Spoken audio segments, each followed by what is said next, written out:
For all you elk hunters out there, chasing turkeys is basically the same thing. I know the reaction you just gave me, but don't knock it till you try it, and don't try it without OnX. The Hunt app will not only help you find new areas on public ground, but I use it to find out landowner info to get permission on private ground that I see birds on as well. OnX Hunt has a special offer for you. Use code CAL to receive 20% off your membership at onxmaps.com/hunt and find more birds this spring. There's nothing like snook hook sets at dawn or catching a tarpon in the moonlight. Find your next fishing trip made easy on fishingbooker.com and experience the magic of the Sunshine State or any other destination on your fishing bucket list. Book a blue water adventure in search of sailfish or go snapper fishing with the kids. With over 6,000 captains and trips to choose from, planning your next one just got a whole lot easier. Download the Fishing Booker app on the Google Play or App Store, or visit them online at fishingbooker.com to book your trip today. I'm sure a lot of you guys remember the old ceremonial hunting tradition of eating the heart out of the first animal you kill. Meat from those organs are among the most nutrient-rich foods on the planet. You can get those same benefits your ancestors craved via convenient daily capsules from Heart and Soil. Find out more at heartandsoil.co. And remember, use code MeatEater for 10% off your purchase. From MeatEater's World News Headquarters in Bozeman, Montana, this is Cal's Weekend Review presented by Steel. Steel products are available only at authorized dealers. For more, go to steeldealers.com.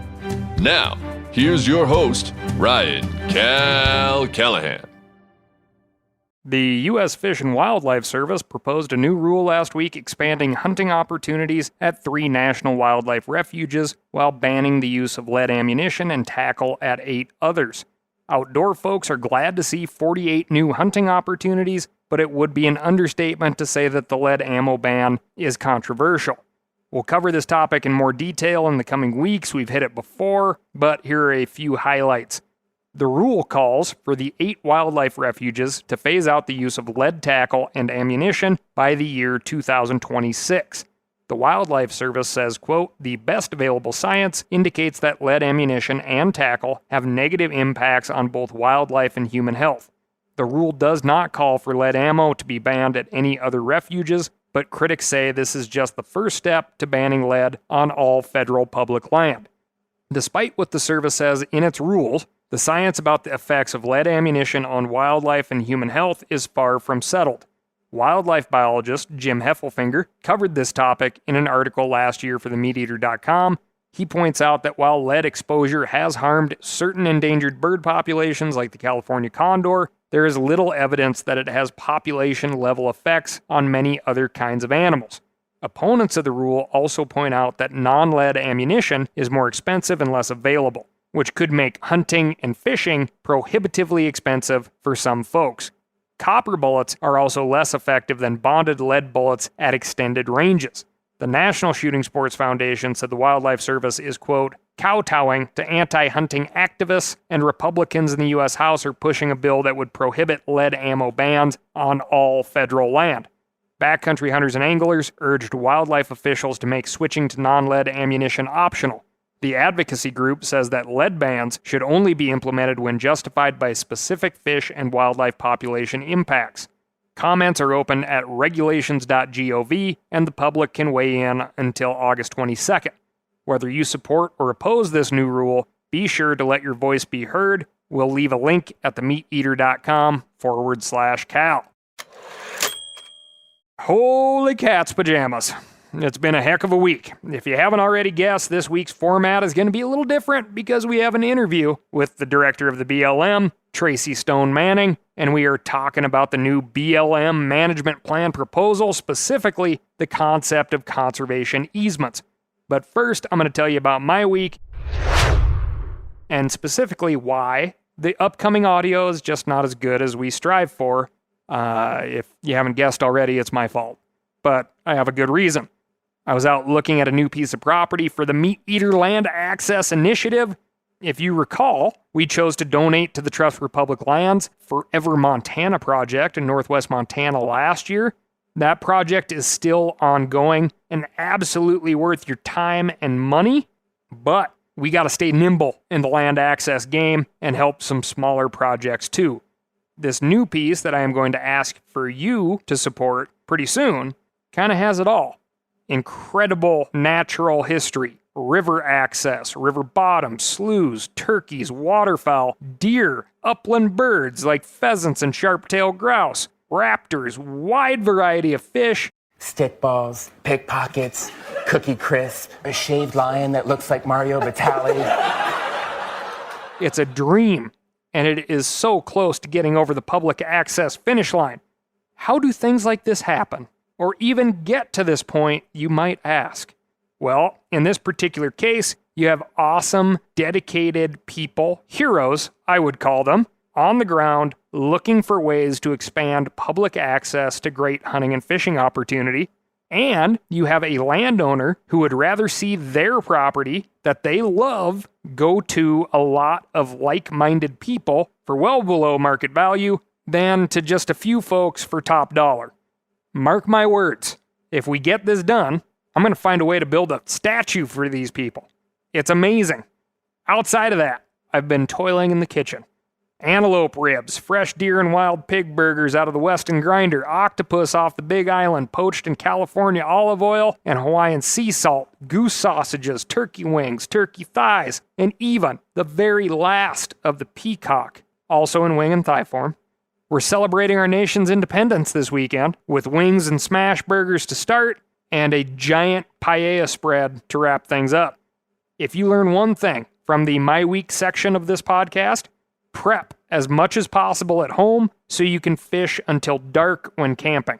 Mosquitoes don't bother me when I'm throwing flies to cutthroat trout, but man, they suck when I'm chopping vegetables on a camp table. Vegetables that could have been chopped at home.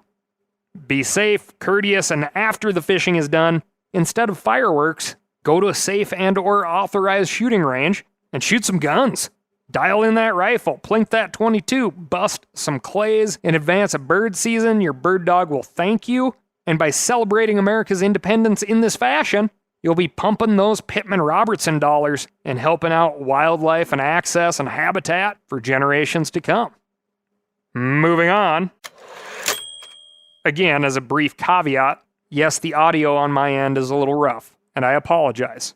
You'll also hear at the end the very, very fantastic Jordan Sillars, who crushes writing and research on this podcast, as well as many of our hit articles at themeateater.com. As a refresher, the Bureau of Land Management, the BLM, manages 1 in every 10 acres of land in the United States, and approximately 30% of the nation's minerals. These lands and minerals are found in every state in the country and encompass forests, mountains, rangelands, Arctic tundra, and deserts. That's roughly 245 million acres, 36 million acres of which are under oil and gas development leases, with about 12.6 million acres actually producing. Thank you to the Wilderness Society for those stats.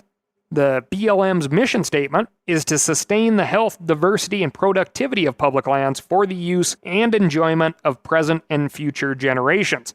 As you can imagine, that is a big task with a lot of stakeholders, which is why we periodically see these management plans coming out for public comment, which I hope you did. Comment publicly. Anyway, Tracy Stone Manning, Director of the Bureau of Land Management.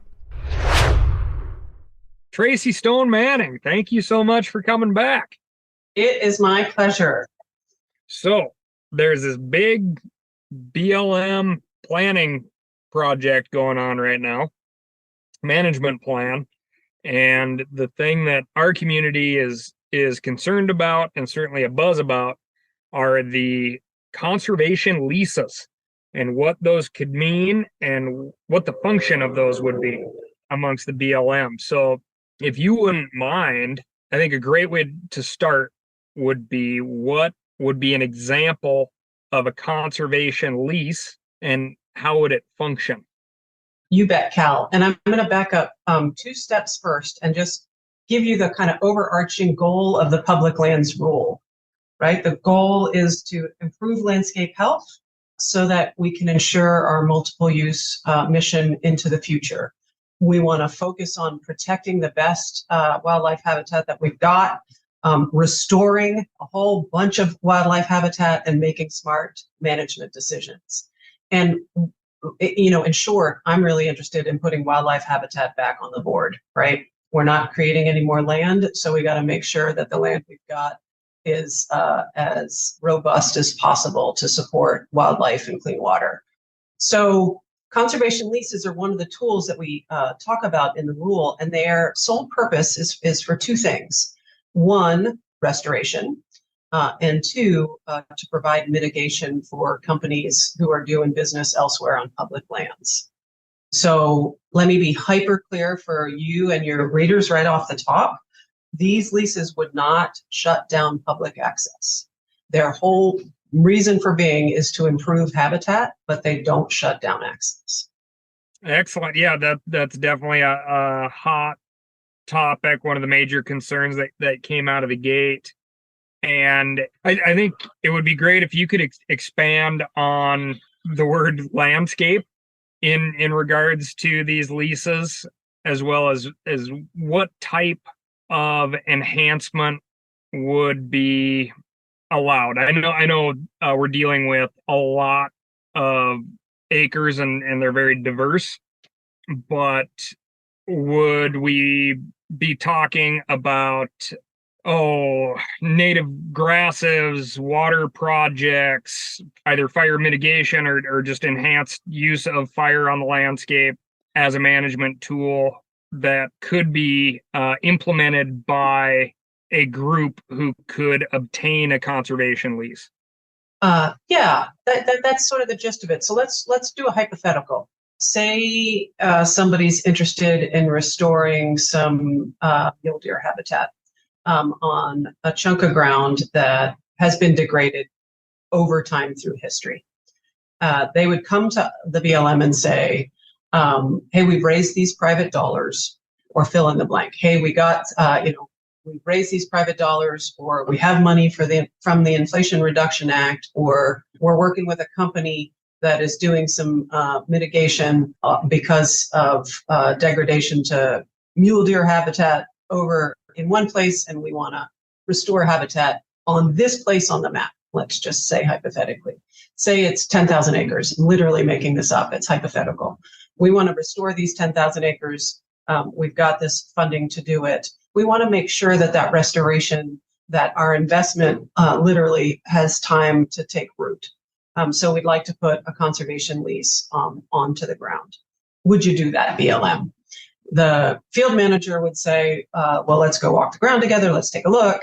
Field manager would reach out to any other entities that have existing valid rights on that piece of ground. Let's say it's a rancher, has got an allotment there. Step 1 would be going to the rancher to say, hey, we're interested in doing some restoration on this allotment. It's going to require some partnership with you. Are you game for it? And if the rancher says, boy, it hasn't been meeting landscape health standards under my permit, I'd love to work with you, then we work with them. If the rancher says, I don't have time for this, go somewhere else, we likely would go somewhere else, right? There's plenty of land out there that needs our attention, and we want to work with folks who have valid existing rights that want to work with us. So let's say we work together. It might be getting rid of cheatgrass. It might be doing some restoration in sage habitat. It might be planting native vegetation, sort of fill in the blank. The landscape itself would dictate what was needed there. And the lease would be for 10 years. And it requires monitoring during those 10 years to make sure that the restoration is going the way it needs to go. And at the end of 10 years, if everybody's happy, the lease is done. If the landscape requires a little more time from Mother Nature, we would talk about renewing the lease. But throughout that, the lands stay open to what the law calls casual use. And you and I, Cal, have done a lot of casual use on BLM grounds. That means, hikers and bikers and hunters and sort of non-commercial, non-permanent use. Yes, ma'am. That is the truth. I've also been out there commercially back in my guiding days as well. So, that was my first intro to overlapping leases, where just like in the hypothetical situation, you would have multiple ranchers that would have grazing allotments on BLM ground that they are paying for, but at the same time, we had applied for and gotten and paid for the ability to commercially operate our outfitting business on that exact same ground. Yep. And you can see how, if the focus is on restoration, there's a great marriage there between all those interests, right? The folks who want to restore the landscape, the guy who's outfitting on it, and the guy who's running cattle on it, right? An improved, a restored landscape helps everyone in that scenario. Tall grass makes fat cattle. And yes, indeed.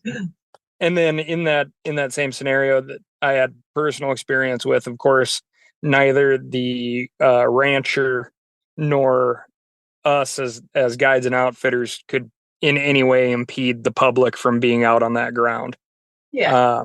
The only situations that I have seen on BLM and some Forest Service would be some extractive industry, logging, mining operations that had signage that said, this is dangerous work area. Yeah.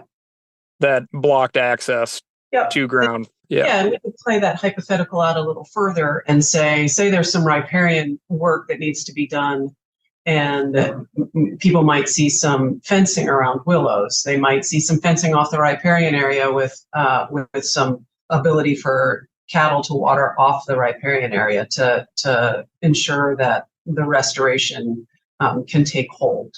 They might see things like that, but a big old fence around the lease that says stay out, absolutely not. For all you elk hunters out there, chasing turkeys is basically the same thing. I know the reaction you just gave me, but don't knock it till you try it, and don't try it without OnX. The Hunt app will not only help you find new areas on public ground, but I use it to find out landowner info to get permission on private ground that I see birds on as well. OnX Hunt has a special offer for you. Use code CAL to receive 20% off your membership at onxmaps.com/hunt and find more birds this spring. Now, a lot of you guys are familiar with the old hunting tradition of eating, some organ, the heart or a chunk of liver off the first animal you kill. I had that when I was a little kid, and it was a big deal. Organ meats were always prized by frontier people who knew the importance of getting a lot of different minerals and nutrients. And as often is the case, those guys were onto something, because organs are among the most nutrient-rich foods on the planet. And you can get the same benefits your ancestors craved via convenient daily capsules from Heart and Soil, made exclusively from regeneratively raised, grass-fed, and finished cattle. Heart and Soil's unique freeze-drying process means all those important nutrients are trapped in, ensuring you experience every one of the benefits of nature's superfood in a clean, convenient, taste-free capsule. Find out more at heartandsoil.co. And make sure to use code MeatEater for 10% off your purchase. That's heartandsoil.co. Use the code MeatEater. You ever get that feeling you're stuck inside staring at screens and a primal urge kicks in? You crave wide open spaces, fresh air, the chance to connect with the land? Well, maybe it's time to find your own piece of the wild. But searching for property can be a maze. That's where Land.com comes in. They got millions of listings across the country, from mountain ranches to hidden fishing holes. Their search tools are like a seasoned guide helping you narrow down what you want. Land.com isn't just about buying and selling. It's about finding a place to hunt, fish, explore, or simply sit by a campfire and listen to the crickets. So head over to Land.com today to turn one day into today, because trust me, there's nothing quite like the feeling of standing on your own piece of earth. Who could apply for these leases? And I imagine, since it's the U.S. government we're talking about, anybody can apply for the leases, but who, in your perspective, would be the parties that would be most likely to obtain a lease? I think it's going to be folks who are sort of in the restoration business already, right? There's a bunch of nonprofits out there from, all the wildlife groups tend to do restoration, from Trout Unlimited to Mule Deer Foundation to the Elk Foundation, right? There are folks doing restoration on the landscape on private ground already that could easily may want to step in and partner with us on this work. I think that conservation districts could take a great interest in this because they're already in the business of improvements to rangeland, for example. We asked specifically in the preamble to this proposed rule if we got it right on the kind of entities that would want to step in and do this work. So for your listeners, the comment period is open until July 5th, and we welcome your thoughts on fine-tuning this tool, which is, again, really about two things. It's about providing the ability to do focused restoration on the ground, and it's about providing the ability for mitigation from damage elsewhere. That's it. There's only two reasons for these conservation leases: restoration, mitigation. Excellent. So more than likely, if you're going to have a shoe-in for a conservation lease, if you have some history of doing that type of work. Yeah, right. I mean, there's just proven example, over and over and over again, of people making the land better off than they found it. And we just want to put them to work doing that more so on public lands. That's great. Yeah. So an example, right? Mule Deer Foundation, NWTF, Pheasants Forever, Quail Forever, organizations that have that habitat history are more than likely going to be a little bit ahead of me if I'm just there with my wallet and a shovel saying, trust me, I can do it. I think that's probably an accurate portrayal. However, even one of our permittees, for example, a grazing permittee, might want to work with us to do some restoration, and might want to put a lease on top of their grazing permit to ensure that other uses don't come in as that restoration takes hold. In a scenario like that, would an active conservation lease, would it open up an individual or entity for more federal dollars or even state dollars for restoration work? It could. There's been a terrific investment through the Inflation Reduction Act and the Bipartisan Infrastructure Law. Congress wisely saw the need to invest in natural infrastructure through restoration, So just a couple of weeks ago, we announced $161 million of spending that's going to get to the ground in some priority restoration landscapes across the West. That investment could leverage private investment. You can see a great marriage between folks who can bring some private money to bear and leverage off the federal dollars to do even more for work on the ground. So there's just a lot of opportunity out there, and the public lands rule is helping to put some structure around how that money could be invested. And since we're on the topic of money, has that flow changed with the recent debt ceiling compromise? It did not. So the debt ceiling compromise that passed did not revisit the Inflation Reduction Act or the Bipartisan Infrastructure Law. Those investments are still coming.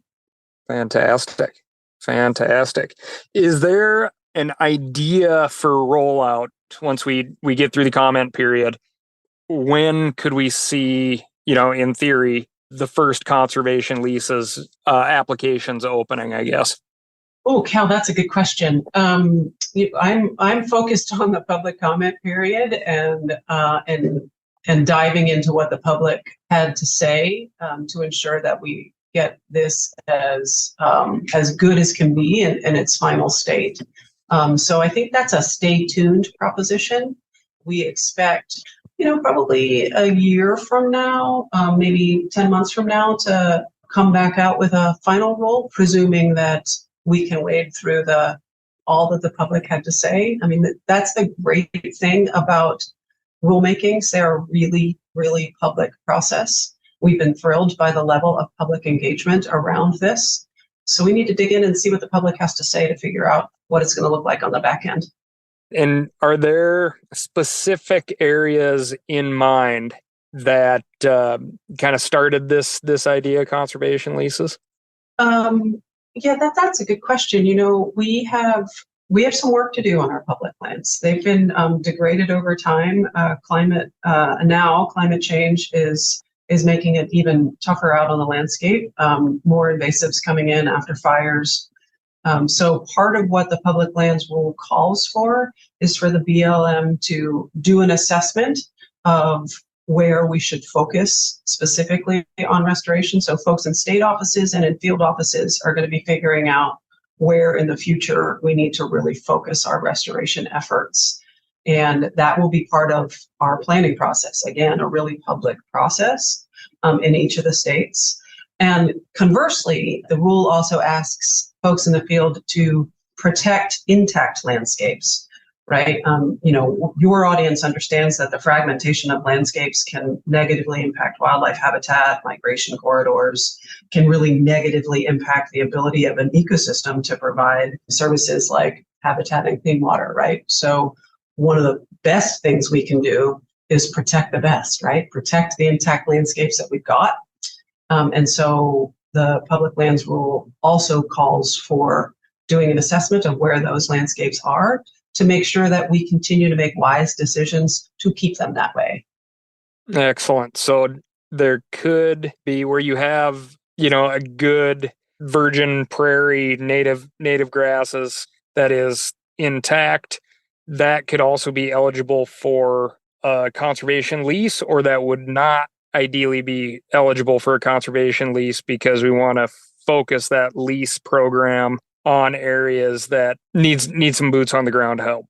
It could, right? So one of the reasons that, again, coming back to, there are two reasons we envision for these leases, one for restoration, the other for mitigation. So you could lease intact ground, prairie, to ensure that it stays that way, to mitigate against damages done elsewhere, right? So we say to a company, hey, you need to do some mitigation because your solar field over here or your oil and gas field over here has had impact. So therefore, we need to ensure that we make up for that impact. And certainly protecting some habitat that's already in place is a good way to do that. Sure. So like a ConocoPhillips could apply for conservation leases on, some great like sagebrush steppe ecosystem as a way to offset the impacts on active oil and gas lease sites. Yep, or pay into a mitigation bank, and that mitigation bank then goes out and holds those leases. Yep. Got it. And then, in a scenario like that, would an existing conservation lease prevent another lease application for something more intrusive, a development scenario?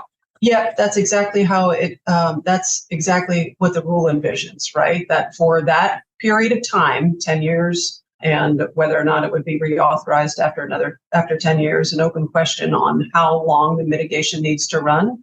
Mitigation typically happens for the length of the project.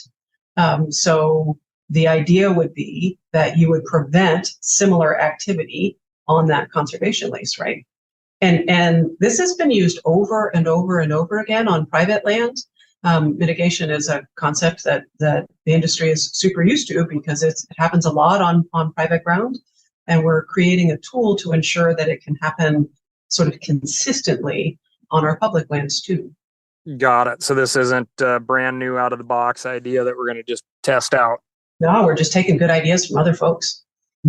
And I mean, sort of joking aside, it's something that for years internally, BLM has been looking for a mechanism to do this, and our partners on the ground have said, you need a mechanism in order to do this. We'd love to come spend our mitigation dollars with you, but we need a mechanism to ensure that those dollars are going to be, that investment is going to be protected. Yeah, I understood there. Jordan, do you have anything you'd like to add here?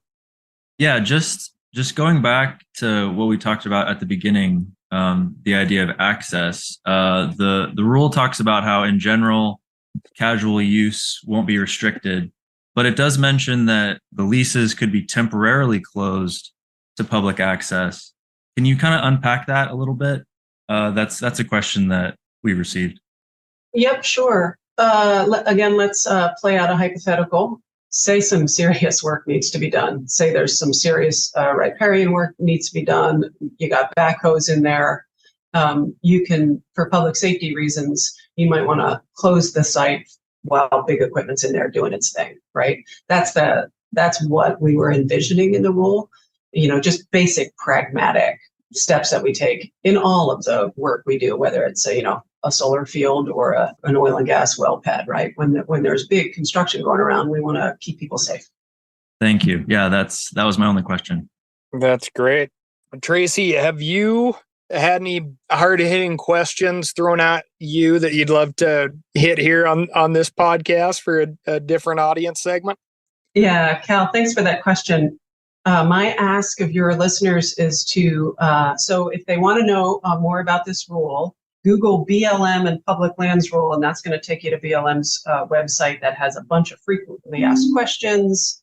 It's got links to the rule itself, and a comment period again runs through July 5th. And my ask is that folks read the words on the page and not maybe between the lines. I think there's been a lot of reading between the lines in this effort that we didn't intend at all. So I would ask folks to see what it is we're intending to do, which is to ensure that we pass along healthy landscapes to future hunters and fishers out there.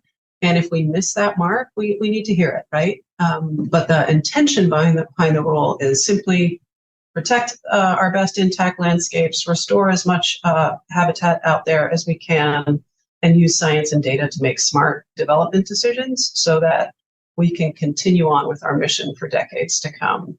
And we live in kind of funny times, and folks are maybe seeing some things on the page that aren't there. So I ask folks to read the words on the page and let us know if we got it right. Excellent. Well, I think that's a great call to action, and we'll leave it just as that. All right, that's all I've got for you this week. Thank you so much for listening. Remember, write in to ASKCAL. That's askcal@themeateater.com. Let me know what you thought of this interview, as well as what's going on in your neck of the woods. I love to hear it. On top of that, head down to www.steeldealers.com to find a local knowledgeable steel dealer near you. They're going to get you set up with what you need, and they won't try to send you home with what you don't. Thanks again, and I'll talk to you next week.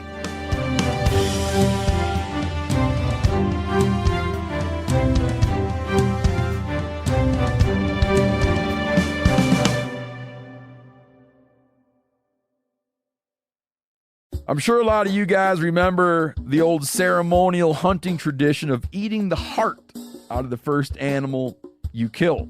Meat from those organs are among the most nutrient-rich foods on the planet. You can get those same benefits your ancestors craved via convenient daily capsules from Heart and Soil. Find out more at heartandsoil.co. And remember, use code MeatEater for 10% off your purchase. Hey, I just sat down with the owners and operators of Maui Nui Venison. They're on a mission to balance axis deer populations on Maui while giving back to the community and run a totally sustainable operation. For folks like me who want to get your own meat but aren't always successful, you can become a snack subscriber, get some axis deer sticks sent right to your door. Visit MauiNuiVenison.com. That's MAUINUI. venison.com and use promo code CAL for 20% off your first order.